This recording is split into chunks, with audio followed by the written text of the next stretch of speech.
Welcome to Basic Brewing Radio for Thursday, April 12th, 2007. I'm James Spencer. Here at Basic Brewing Radio, we're all about home brewing.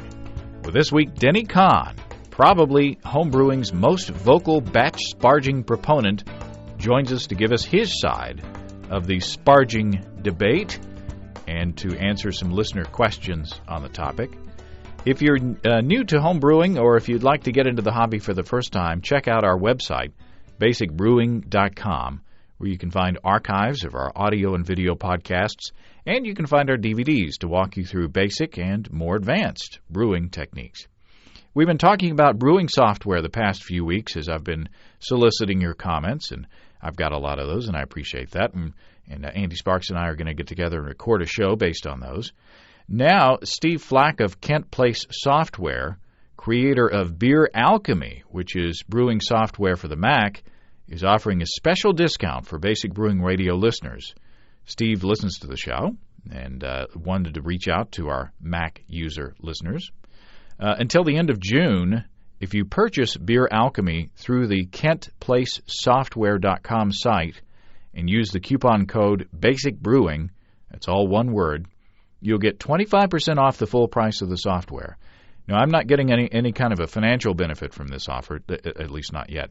But it will benefit you as a loyal listener and a Mac user.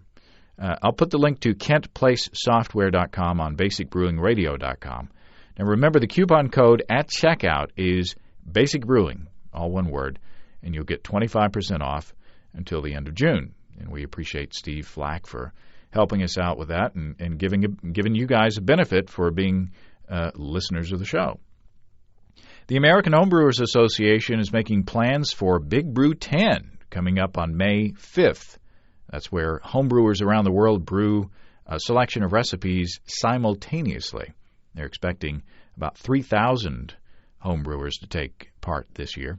Go to beertown.org for more details on that, and, of course, we should have more about that as time goes by. Now, Denny and I talked for a long time, so I want to keep the email segment fairly short this week, but I do want to get a couple of emails in there. Mike from Aurora, Colorado writes, after hearing our interview last week with David Loxton from Y Yeast, and has a question for David. Mike says, I'm primarily a mead maker. I normally give my meads 2 minutes of pure oxygen before yeast pitch. However, my meads are always high gravity, that is 1100 or higher, and I've heard several folks talk about adding additional oxygen after fermentation begins, usually 24 to 36 hours after the onset of active fermentation. Can you comment on this? Is it beneficial to the yeast and to fermentation? Are there any downsides to doing this, off flavors, etc.? And here's what David said. David Loxton said, adding oxygen for up to 14 hours after pitching is often recommended. The earlier, the better. Once fermentation begins to produce substantial CO2, oxygen is rapidly purged from the fermenter. Stalled primary fermentations are often restarted by racking, by the slight rousing of the yeast and O2 incorporated during the racking. Latent pure O2 additions may cause unusual ester development and potentially oxidation of the mead. So, if you're going to add more oxygen to high-gravity fermentations, the earlier the better, and before 14 hours into fermentation, according to David Loxton. We appreciate his continued contributions to the show. Bill from Richmond, Virginia writes, a warning about wasting good beer, homebrew or otherwise, in the name of creating good food. Many of us have, at one time or another, used beer to help give our food some added flavor. Bill says you may want to think twice about it. Not long ago, a fellow homebrewer invited my family over for a seafood boil. As we drank a couple of his homebrews, my friend mentioned he had the remainder of a keg of Sam Adams Boston Ale left over from a party, and it was starting to get a little old and flat. He decided to use it to boil the seafood, so rather than adding a beer or two to the water for the boil, he poured in about 2 gallons of pure beer for the boil, no water. As a test, he prepared an additional batch on the stove in pure water. He dumped seafood, corn, potatoes, etc. in both batches and let them boil a while. The meal was delicious, but here's the important part. Bill says our host organized a blind taste test and none of the guests could perceive a difference between the batches. The beer did very little to change the taste of the food. And Bill concludes, so I hope your listeners benefit from the same lesson I learned. Don't waste good beer in an effort to make great food. Keep them separate. Well, Bill, I appreciate the note, and I appreciate you're passing on the results of that experiment. And your experiment may have proven that beer is not the best liquid for a seafood boil, but I wouldn't condemn cooking with beer altogether because of that. Anyone who's poured a porter or two in a kettle of chili can tell you that beer can make a contribution to the flavor of food. And now just check out the holiday meal episode of Basic Brewing Video to see Steve Wilkes work wonders with beer in the kitchen with various recipes. So don't give up on beer as an ingredient yet. Play around with more recipes before making such a dramatic conclusion. But I do appreciate your sharing the story and the results of that experiment, Bill. Now, let's jump right into our chat with Denny Conn, champion of batch sparging, who spent a few minutes of his Easter Sunday to talk to us. Well, Denny Conn, welcome to Basic Brewing Radio. All right, thank you, James. It's a real pleasure to talk to you. And we ran into each other briefly at NHC down in Orlando, and I fully intended to get with you down there, but we ran out of time, and I had to get back, and so our paths never crossed down there. But this is better in a way because we have more time to spend, and it's in a more relaxing atmosphere because I'm in my home and you're in your home, and we can chat a little more easily. Yeah, I would agree. NHC is a ton of fun, but it may not be the best place for something like this. Well, you are known as an advocate of batch sparging. Is that safe to say? That is safe to say. I'm an advocate and a user, kind of like the hair club for men. Well, there you go. Let's start with the basics. Let's start with the very basics. What is sparging in general before we get into the differences between the two different kinds? Sparging is, there are some hairs to be split over the definition, but the basic idea of sparging is to rinse the sugar out of the grain that is left behind after the mash is completed. So the mash is done, our starches have been converted to sugars, and we have lautered or basically drained the sweet wort out of our grains, and then either as that's happening or afterwards, we need to rinse, and that's what sparging is. Yes, and need to is, of course, relative because there are people who do no sparge brewing. Right, if you have a big old mash tun, and or if you just want to make a small batch with a regular-sized mash tun. It's very good. It's a really good technique for real low-gravity beers, too, like milds and stuff like that. But in that case, you just lauter the mash and take what you get, and there you go. And sometimes, if it's a very high-gravity runoff from the mash in a no-sparge situation, you may add water to the kettle to water it down. And then the other two choices are continuous, or what's known as fly, which comes from on-the-fly sparging, and batch sparging. Probably the earliest sparging techniques, obviously when people started brewing, all indication is that there was little, if any, sparging done at all historically. Then people wanting to become more economical and efficient with the raw materials they had at hand would start adding more water to the grain and after they had run it off the first time for a big beer, and then take that second runoff and make a small beer out of it, a technique that's called party guile.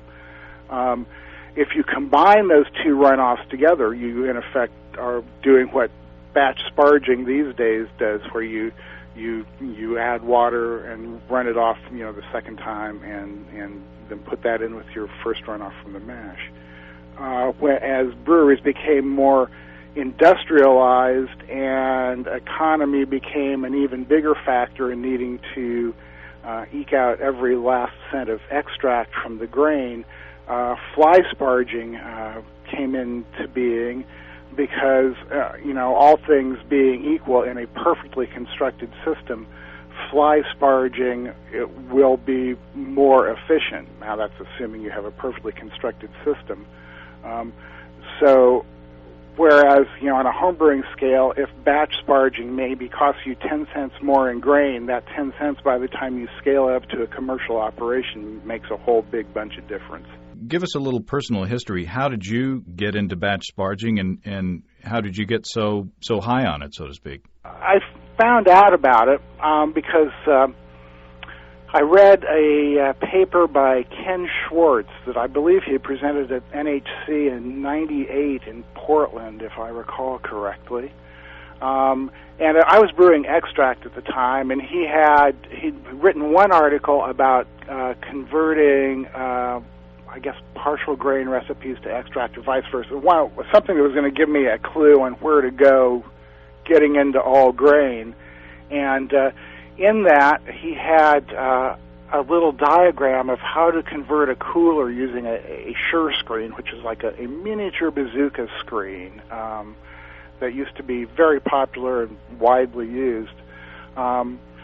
So I took like a 3 or 4 gallon round Rubbermaid cooler and converted it using the Sure screen and fly-sparged a couple batches in my kitchen and made some killer beer, but I thought it was just like a total pain in the butt trying to adjust my runoff speed while I was manually pouring more, because, again, I'm a fairly lazy kind of person, so I didn't want to go to the trouble of setting up a tiered system or anything like that. I was just going to pour the water in and do it. So I actually did a few batches like that. First one I made was an alt. It blew me away. I was hooked on brewing grain right away. I moved on, got a bigger cooler set up, and brewed a couple batches. Again, hand pouring the fly sparge because I just didn't want to spend the extra money and take the extra time for some sort of like gravity-fed system or a pump or something like that. And then I ran across another paper of Ken's about batch sparging. And at that point in time, he was working up some equations that for a spreadsheet that I believe is still on his website to this day. And I got in touch with him and started trying the batch sparging and shooting him my results, and found that when I was using his grain scale-up factor that he had in the spreadsheet, I was overshooting my gravity every time. Huh. And at that point I realized, wait a minute, batch sparging is not inherently less efficient than any other type of sparging.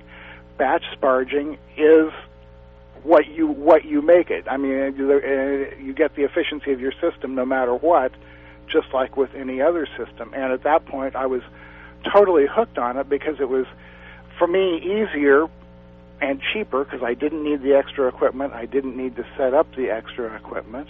The beer was tasting fantastic, and my efficiencies were every bit as good as anything that I'd ever seen from anybody who was fly sparging.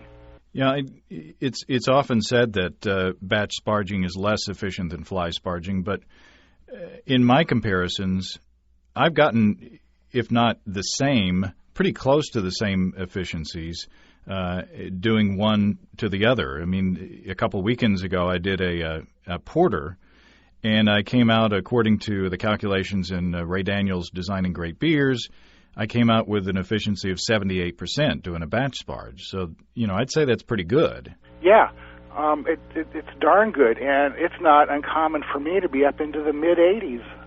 Wow. Depending on what kind of malt I'm using and what kind of beer I'm making. And see, that's the thing. I think that, again, if you have a perfect fly sparge system, then theoretically you will get a higher efficiency. The thing is, it's darn hard to devise a perfect fly sparge system that is going to drain those sugars or rinse those sugars off, and that's the big difference between fly sparging and batch sparging. In fly sparging, you are gradually rinsing the sugar out of the grain, and it has to be a real even process because otherwise the water will go through like the path of least resistance and pull all the sugar out of that section, but then the water will keep going through there, and there won't be any more sugar to pull. And that's channeling. Whereas in batch sparging, what you're doing is draining the sugar by getting it all into solution in that water at one time, and then just draining it off. So if you have a poorly designed fly sparge system, you could be worse off than if you've got a batch sparge. Yeah, there's a guy in our homebrew club who has a beautiful Herms system that he built. Even though I'm a cheap and easy guy, I still drool at his system. And when I went over and showed him how to batch sparge, his efficiency went up 15 points. Wow. And it's just because the lautering system in his, was real inefficient. And in general, batch sparging kind of removes that, the design of your lautering system as a variable. So what are the mechanics going on in there? I mean, compare the mechanics of what is going on with fly sparge and with a batch sparge. First of all, with a fly sparge, you've got to worry about your gravity getting below 1010 or your pH getting below it, or is it below or above a certain point? Above, and that's because the grains have the ability to buffer the pH and reduce it, especially if you have any kind of dark grain. If you're doing an all pills mash, then that won't be true, but generally anything with pale malt, crystal, any of the darker grains, they'll be automatically pulling the pH down for you. But in a fly sparge, as you add more and more and more water all the time, you are gradually diluting the buffering power that those grains have, right? So that's then causing the pH to rise closer to what the pH of the water is because the grains can't pull it down as much. In batch sparging, because you add all the water at once, that figure remains constant. And believe me, when I started batch sparging, I was as skeptical as many other people are. And so probably for the first 15 batches I did, I would check both the pH and gravity throughout the runoff, both of the mash and the sparge, just because I couldn't believe it. And what I found was that they were consistent all the way through. So why does that happen? That happens because you're not continually diluting the buffering power of the grain. The water is going in there all at once. So it's all at once and you drain it out, and then all at once and you drain it out. Yeah. And there's not that continuous trickle sort of water coming through there. Yeah, and especially because of the pressure gradients in a fly sparge of having the heavier sugars at the bottom and stuff like that, you're going to get more dilution at the top than you are at the bottom. And to tell you the truth, you'd have to talk to John Palmer to get much more on the dynamics of it. I'm more of it works, and I know that it works because of this kind of guy. Well, I think we all rely on John for a lot of. Oh boy, do we ever? Yeah. So I guess we should mention that the reason you don't want your pH to rise or your gravity to fall is because you'll be extracting astringent tannin off flavors from your grains. It puts you at risk of that. It's not a guarantee by any means. People, are very hung up about their sparge temperature also, and it's a good thing to be careful of. But a high temperature alone will not put you at risk of tannin extraction. You need both the high temperature and the high pH in order to really have much of a risk of that, not to mention then having, say, the husks of your grain shredded finely enough to make the tannins available. While I always advocate taking precautions and being careful, beer is remarkably forgiving, and you can do a lot of stuff you thought would kill you, and you'll be fine. Yeah, I found out, in doing this program over the past 90-some-odd weeks, I've discovered a lot of things that I should have been doing a little better, but I'm still getting good beer, so. Right, and little things can make a difference sometimes, and sometimes they don't make any difference. And experience leads you to figure out what that is. Yeah, a lot of times it's during the troubleshooting phase that you find out you're doing something wrong, and maybe that's the way it should be. Yeah, well, or by programs like yours, by internet discussion forums and stuff, you read about something that somebody's doing that seems to make sense to you, and you give it a try, and you go, hey, that little thing there that I just learned made my beer a whole lot better. Or sometimes you go, hey, that little thing I just learned there doesn't make any difference at all to the way I make beer. Yeah. I was thinking the other day, I was talking to Charlie Talley, I think it was about Star San and about using bleach in sanitizing equipment. And he said a lot of times people use bleach wrong, but they do so well in cleaning that they're essentially sanitizing in the cleaning step, and when they're using bleach, it's not doing any good at all, but it's not doing any harm. So, right. I came up with the thing in my head. It's kind of like, I wave a chicken bone over my fermenter every time I make a beer, and that's what makes my beer good. Right. Yeah. Dan Listerman has a saying that malted barley wants to become beer, and I really believe that that's true. And Dan is an advocate of fly-sparging. Yes, he is. We've had many discussions about it, and that's fine. People get way too hung up. I saw somebody the other day on one of the brewing forums post that they had a bumper sticker that said "Real men fly sparge." And I thought, man, you were taking this thing way too seriously. And the one person a day that sees that bumper sticker that it means something to, Yeah, right. Well, I see these big arguments start about, which is better, fly sparging or batch sparging. Well, which one is better is the one that works best for you. Yeah, and basically, if you're doing one and it's not working for you, or the other one sounds interesting, try it and make up your own mind. The fact is, they both work great. And the truth be told, sometimes fly sparging makes better sense to me because, say, if I'm doing a big beer. Yep. And most of the wort is going to come out during that first run. It makes sense to me to just sparge. If I'm just going to be sparging like a gallon, right? Then a fly sparge makes more sense. Of course, sure. I mean, and again, that's the practicality part of the whole thing. I mean, and that's what I like about batch sparging is it seemed more practical to me. But believe me, I've done exactly what you're saying at times because that seems the practical way to do it. And you said you've got a webpage that I want to link to called Cheap and Easy Batch Sparge Brewing. In there, you talk about the ratios of sparge water that you want to use in your first sparging or your first lauter and then your batch sparge. Talk about that a little bit. This is all based on work that other people have done, fortunately, that I've been able to pick up on.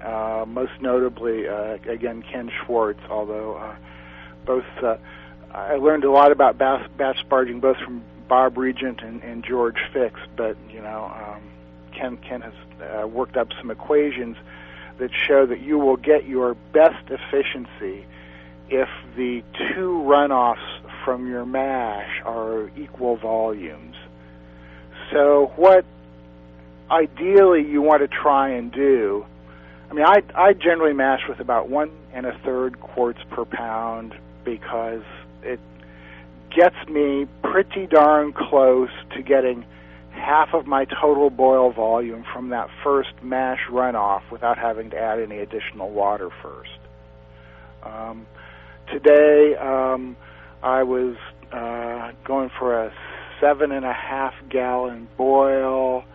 I was using 16.5 pounds of grain, I believe.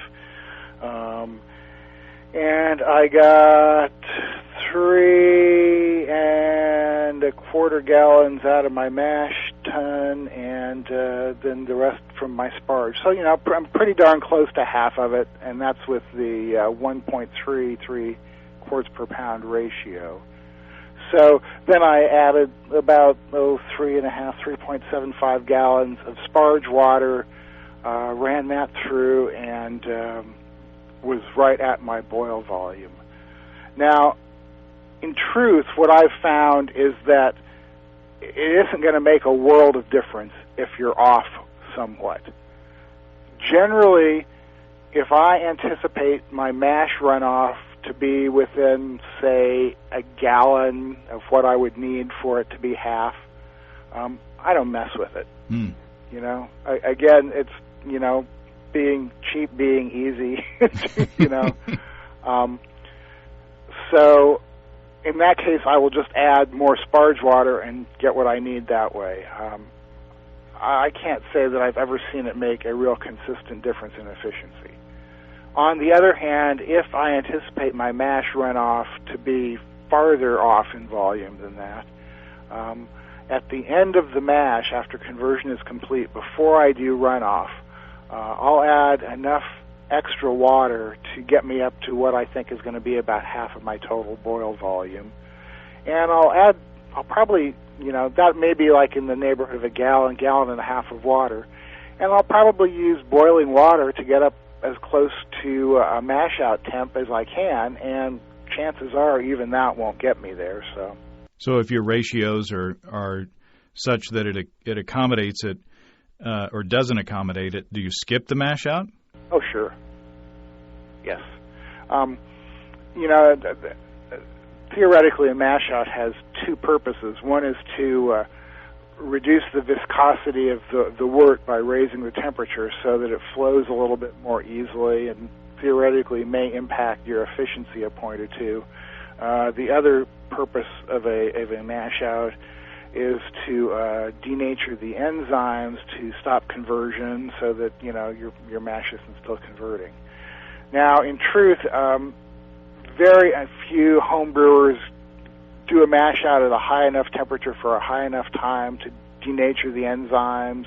You'd need to hold it for, say, at least 10 minutes at 170 or so to do that.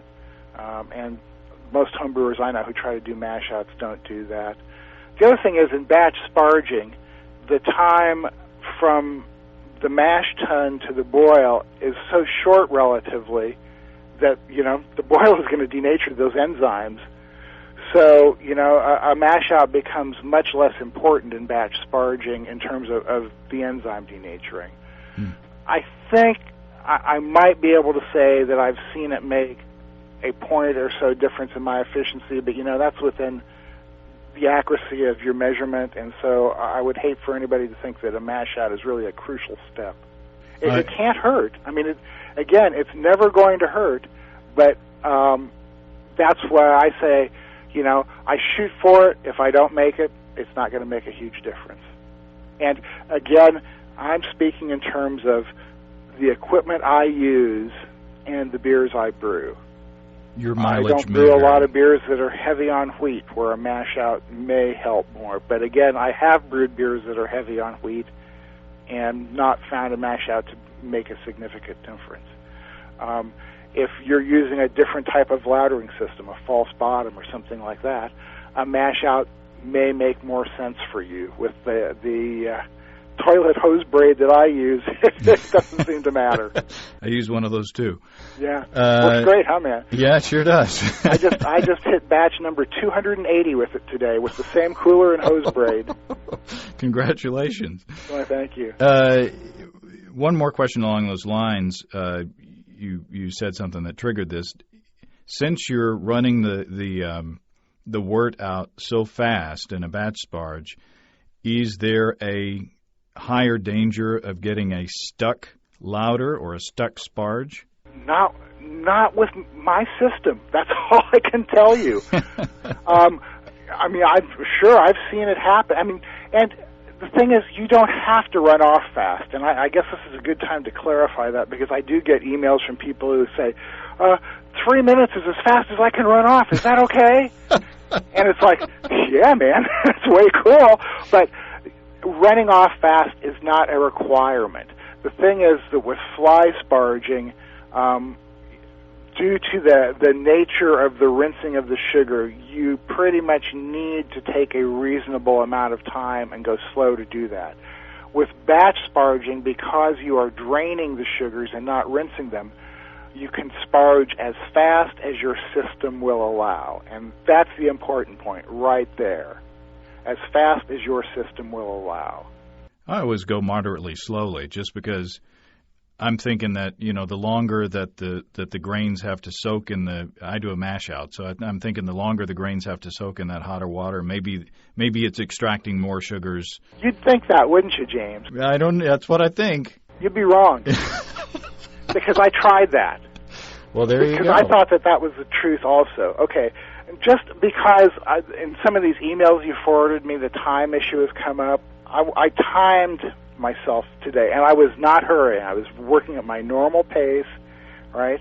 From the time I began my first runoff till the time I had all the wort, 7.5 gallons of wort, in the kettle, including the time to write all this down, was 15 minutes. Wow.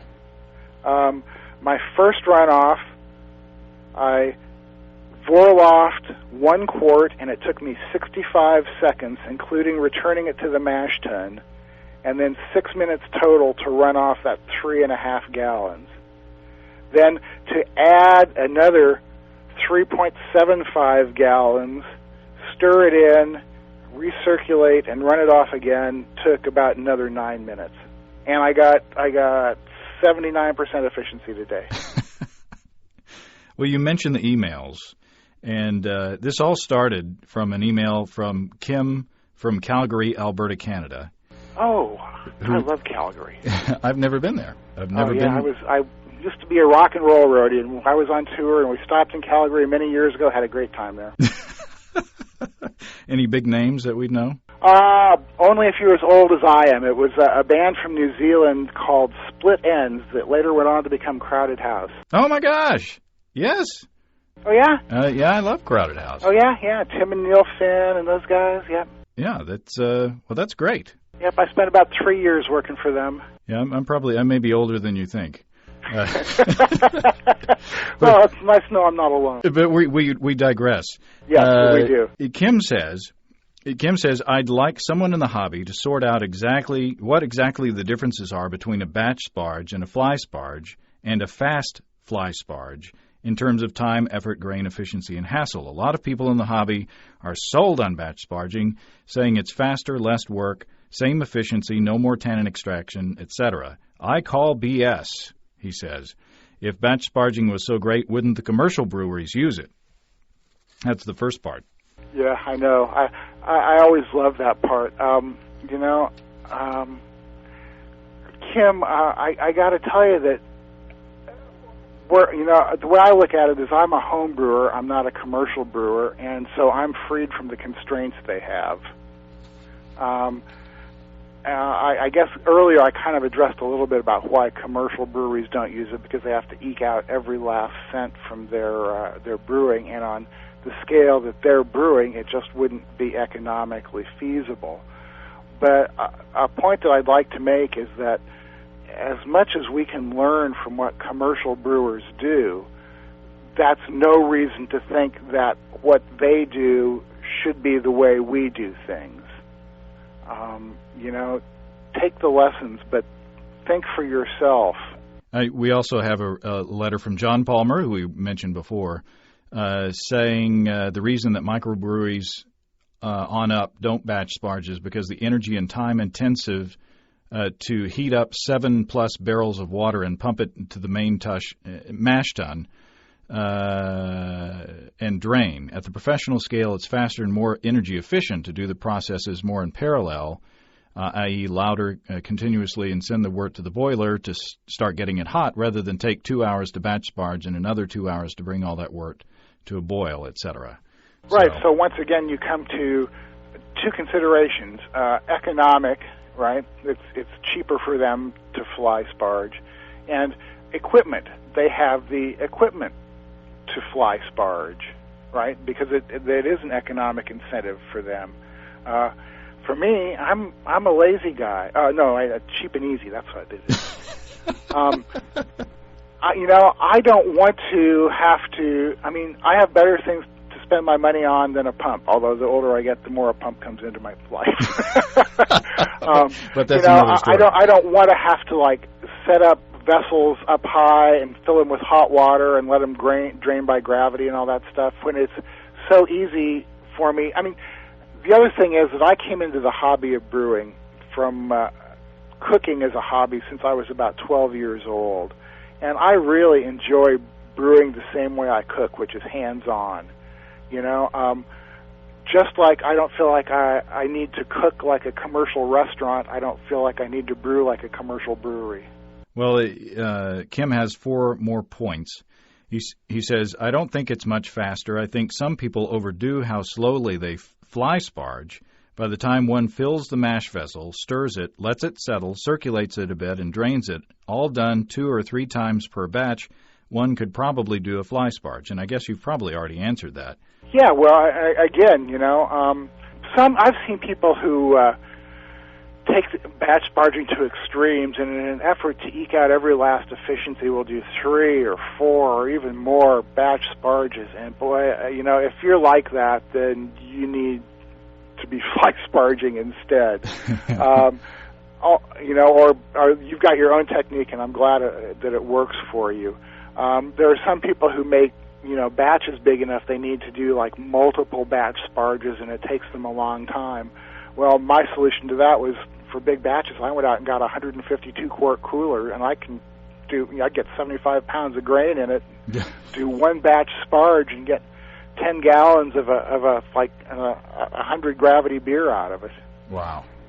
You know, so if you're doing a lot of batches when you batch sparge, you need to consider if it's really worth it to you to do that, and if maybe you need to upgrade your equipment, or think about, you know, coming up with a different technique that might be better for you. Or, you know, like I said, who knows, maybe you've invented something new that works great. Number 2, or point number, well, I guess it's 3 by now. I don't think it's less work. It takes more stirring and circulating than a fly sparge does, generally more attention than a fly sparge, which just involves running water. For me, again, the fly sparge took me being able to equilibrate the inflow and outflow of the mash tun, and I've learned a lot about it since then. I mean, there are people who kind of do combo batch and fly sparges by pouring in a lot of fly sparge water at a time and not worry about maintaining the perfect water level and stuff, and I guess that works pretty well also. You know, I hear this all the time. People say, you know, boy, I don't know how you can say it's less work. You know, I boil off 3 gallons and it takes me 20 minutes and everything, and it's like I'm going, I'm sorry, you know, like I said, I just boiled off a quart today, and it took me 65 seconds. Yeah, I think I've been over-vorloffing because my wort clears pretty quickly, and I'm thinking, well, surely there's got to be more than that. Let me run it through a few more times. You know, James, if there's no chunks in it, you're good to go. and the great thing about using those braids, and you know, I say this not because I get kickbacks from the toilet hose braid industry, but the great thing about those braids is I brewed side by side with people using false bottoms and manifolds, and then me with my braid. And consistently, the wort clears faster using that braid than it does with either a false bottom or a manifold. And talking about the work issue, when I do fly sparge on the big scale, you know, I set up my own little triple tier system, putting the brew kettle on the ground, and then my mash tun on a little table, and then on the big table I have on a table, on top of the table, in fact, I have my hot liquor tank, which is my bottling bucket.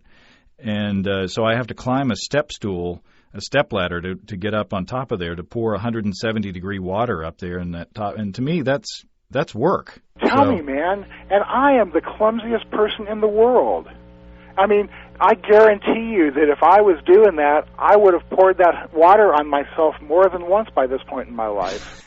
And if you pour your sparge water into your mash tun, it's going to stir itself up automatically.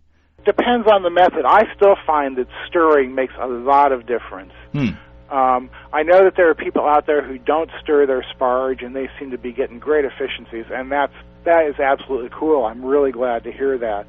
For me, it just doesn't work that way. I find that my efficiency is consistently a few points better when I stir, and so what? It's taken me an extra 15 seconds. That's not a big part of my brew day, you know. So the one thing that I should mention to people who've looked at my webpage that I haven't changed, that does need to be changed, is that I used to say that when you put in that sparge water, you stir it in and you wait 10 minutes before you start recirculating. That is totally unnecessary, I've discovered. I've now poured that sparge water in, I stir it up, I boil off, and I run off. Yeah, it doesn't take long to settle back No, down. I mean, for some reason, I used to have this feeling because of something I'd read once, kind of like you did about, if you let the water sit in there longer, you might get more sugars or something.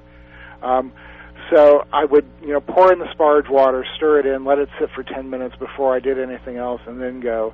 And then I realized, wait a minute, conversion is complete. The purpose is to get the sugars into the water. There is absolutely no reason. And people say, well, it lets your grain bed settle a little bit better. And I guess depending on what kind of lautering system you have, that might make a difference. With the braid, again, it clears so quickly. I think it took me 2 quarts instead of 1, after I stir. So not a significant factor for me. The next point, if batch sparging is faster, wouldn't a fast fly sparge yield the same thing? And I'm not sure what he's calling a fast fly sparge here. I would assume that he means just running the water in on top as fast as you could while you ran it out the bottom at the same rate. I mean, let's assume that that's what he means. Okay.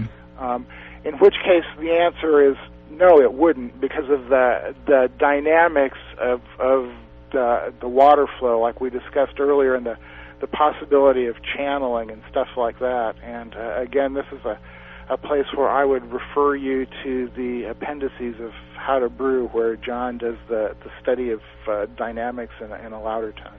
One would think, again, if you're running the water through fast, it's going to want to be encouraged to channel more, maybe. Exactly, and that's the thing. It's going to find the path of least resistance in your lautering system because, right, we're assuming that no matter how good your lautering system is, it isn't perfect and it isn't even over the floor of the mash tun. So the water is going to find the path of least resistance, go straight down through the grain there, pull out the sugar, but then the water will keep flowing through there without pulling much more sugar with it.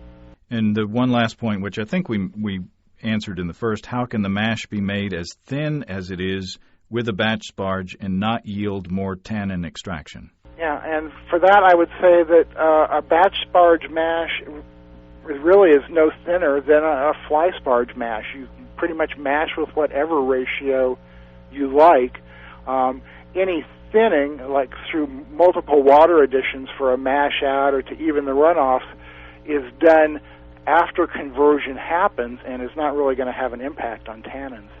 And with a fly sparge, over time, since you're putting fresh water at the top, you are thinning out the wort that comes through there. Right. But with a batch sparge, all the wort that's in the mash tun at that time is the same density, right? Each running is the same gravity, And again, this is kind of what they discovered back in the old days with the party guile brewing.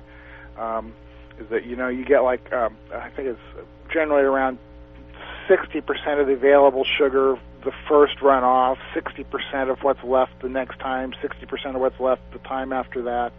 So that's what people who do the multiple batch sparges are doing, and that's why even with batch sparging, you're not immune from over sparging if you do something like that. You have to be sensible about it.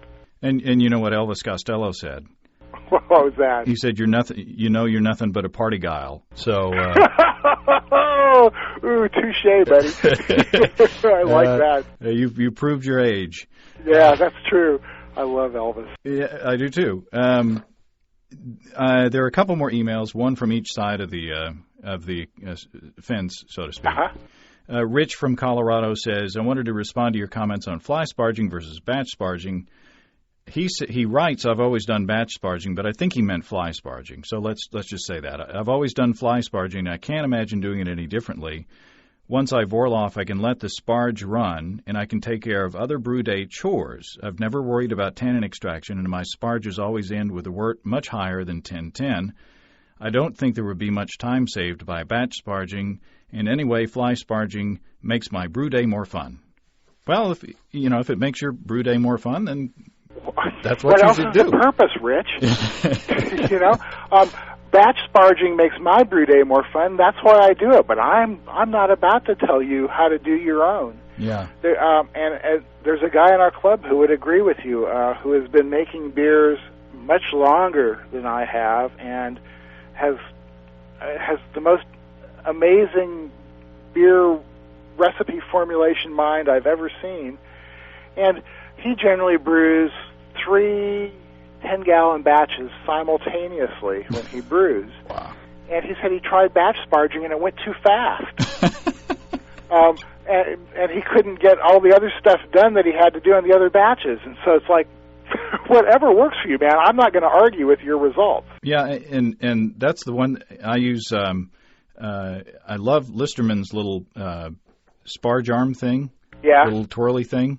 The whirligig? Yeah, I did find out that once I got the output and the input balanced on the sparging thing, I could go off and start sanitizing or doing whatever. So there is something to that. Yeah, but on the other hand, I can do that with my batch sparging too.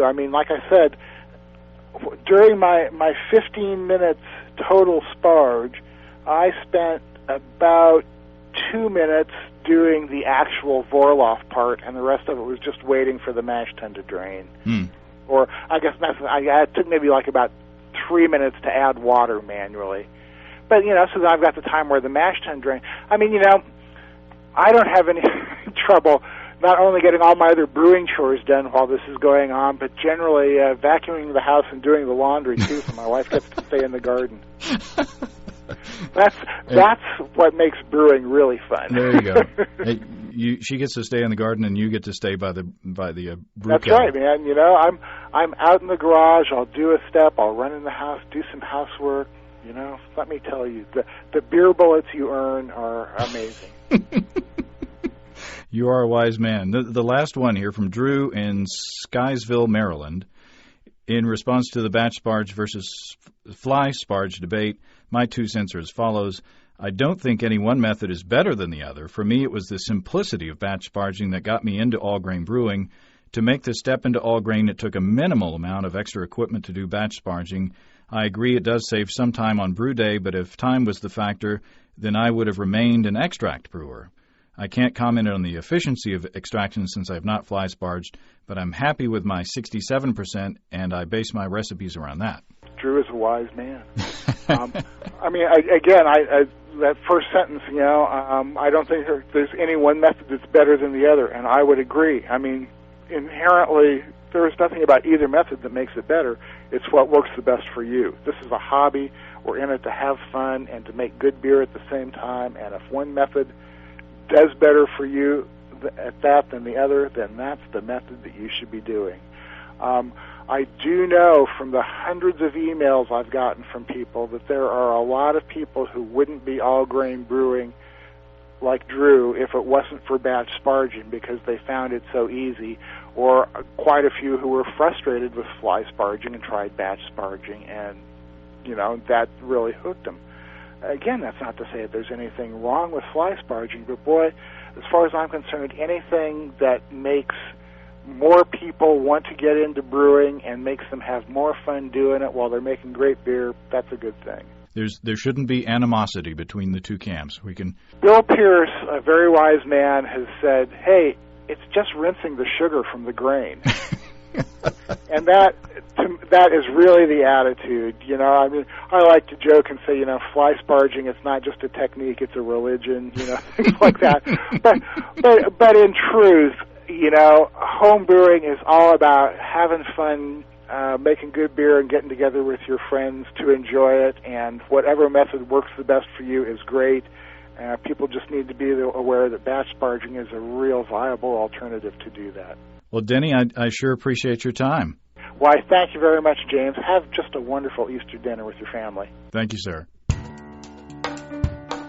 Well, thanks again to Denny Conn. I'll put a link to his cheap and easy batch sparging page in the description of this episode on basicbrewingradio.com. And we look forward to seeing Denny in Denver at the National Homebrewing Conference in June. And, of course, I misquoted Elvis Costello. The line goes, "They say you're nothing but a party girl or party guile. You'd think after hearing that song about 5 million times, I'd remember that. Next week, I hope to have Chris Colby from BYO Magazine talk about IPAs, English and American. If you have brewing questions, show suggestions, or just want to say howdy, write to james@basicbrewing.com, or just fill out the contact form on basicbrewing.com, and please don't forget to tell us where you're from. And while you're on our site, you can check out our online shop, where you can find great pricing on our DVDs and a combo deal to save you even more. In our first DVD, Basic Brewing Introduction to Extract Home Brewing, we walk you through the extract brewing process, step by step, from boiling to bottling. And in our second DVD, Basic Brewing Stepping into All Grain, we take you through the all grain process from milling your grain to collecting your wort. And we actually show you the processes of batch sparging and fly sparging, both. And we walk you through those, and you can make your own decision as to which one you like better. You can see a listing of the fine folks across the country who sell our DVDs on basicbrewing.com. And if there isn't a vendor in your area, you can order it online.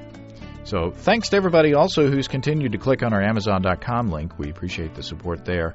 Our featured products this week that were purchased through the link are Slow Cooker, Ready and Waiting, 160 sumptuous meals that cook themselves, and Columbia Ice Crest 3-person dome tent. Sounds like some camping going to be doing this summer. Sounds great. Thanks again, everybody, and remember, I can't tell who bought what, so no worries there. Just click on the Amazon.com logo on our site the next time you feel like Amazon shopping, and we appreciate your support. That's all until next week. Until then, thanks for listening. I'm James Spencer. Production help for Basic Brewing Radio and our website is provided by our buddy in Austin, Kelly Dodson, who also did our logo. Basic Brewing Radio is a production of Active Voicing. We'll talk to you next time, everybody. So long.